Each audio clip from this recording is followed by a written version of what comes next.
Ce taux de réussite qui progresse chaque année, il réjouit évidemment les bacheliers et leurs familles, mais il est aussi la source de débat en Afrique du Sud, car ces bons résultats tranchent dramatiquement avec la piètre performance de la nation arc-en-ciel dans les tests internationaux.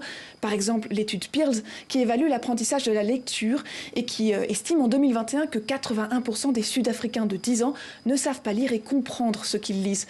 Le pays arrive dernier du classement des pays participants, tout comme en décembre, il est arrivé dernier du classement Teams, qui évalue les compétences en sciences et mathématiques. Alors pourquoi un tel écart de réussite entre les bacheliers et les élèves de primaire? Pour certains chercheurs, la question du nombre d'élèves qui n'arrivent pas jusqu'au bac est centrale. Les résultats du bac reflètent uniquement le niveau d'éducation des jeunes qui ont réussi à atteindre la terminale, alors que beaucoup n'y sont pas parvenus. Si vous prenez le nombre d'élèves qui passent le bac en 2024 et que vous regardez 12 ans en arrière, combien ils étaient lorsqu'ils ont commencé l'école, vous allez vous demander, mais où sont passés tous ces enfants ?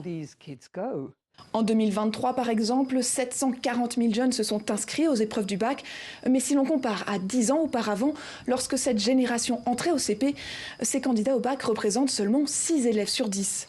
Et puis, il y a aussi les critères d'admission qui sont critiqués.